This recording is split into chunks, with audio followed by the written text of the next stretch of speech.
Whatever the mind can conceive and believe, it can achieve. That is a quote from one of my favorite authors of all time, Napoleon Hill. Welcome to the Growth Mind, episode 12. Is it 12?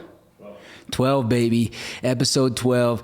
Today, I'm going to talk to you guys a little bit about the mind over matter. And I actually got tested on that mind over matter just earlier this morning. But since we're in the growth mindset, you know we like to get our energy. And one of the ways that we get our energy now is through Magic Mind. So this morning, to get the day kick-started, what I used to do, I talk about a lot, is I would do 4 shots of espresso. That's 240 milligrams of caffeine. I've now been able to completely cut that out. I do 1 Magic Mind, 55 milligrams of caffeine plus a ton of other bomb nootropics and other things in there. And then 1 shot of espresso because I still like that, right? I like that. I got that little European feel in me. I like that espresso. And boom, I'm ready to go. So it's completely changed. My energy's way more sustainable and I love that Magic Mind. So if you guys want to get on that, our whole office is on it. Just use code Dirk20, use code Dirk20 for up to 48% off. All right, so with that said, let me take you to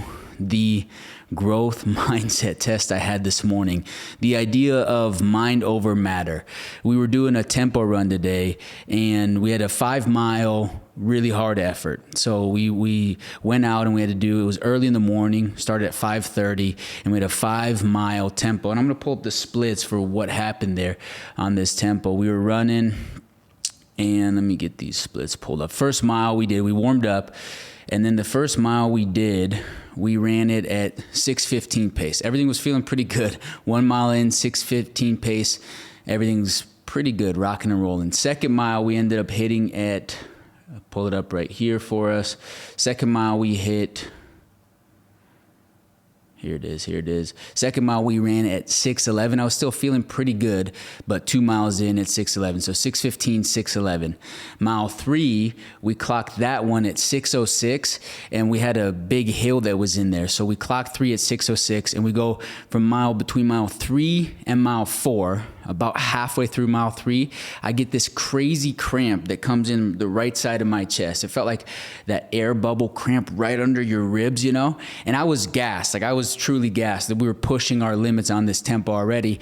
And then that cramp gave me this little mental like pain, this little give up, this little like, hey, I think you need to slow down. Hey, I don't think you can continue on this. And I actually said, Connor, my best friend running next to me, I said to him, I'm like, hey, I think I'm out on this tempo and you're going to have to finish the last mile faster and release. And he's like, okay, let's just make it a 4-mile workout. And we said, no, let's keep going. And so from when that hit me at mile 3.5 to mile 4, everything was about stopping, right? Like I was getting ready to stop. And then right when he actually did a pass off and he's like, okay, I'm going to get going.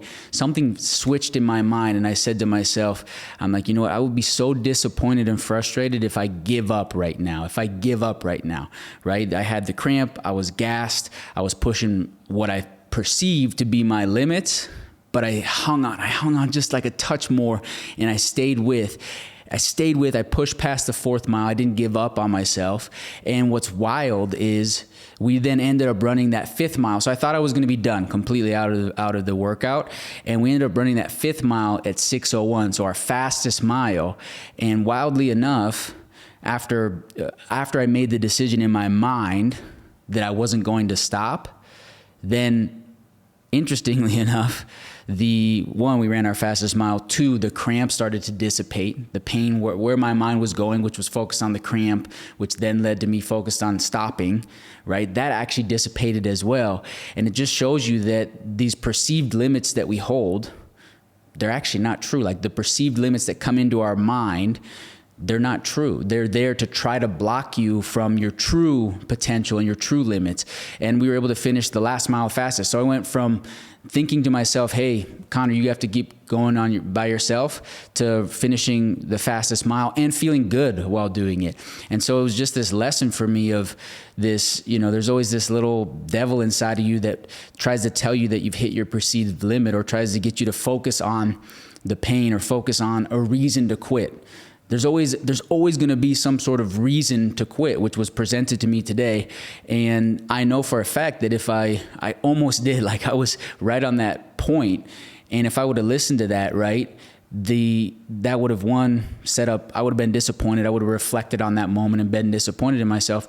But two, the pain piece, it went away. So it is an actual mind over matter piece. If you just stay in there, stay in that pain train for long enough, then you'll pivot over.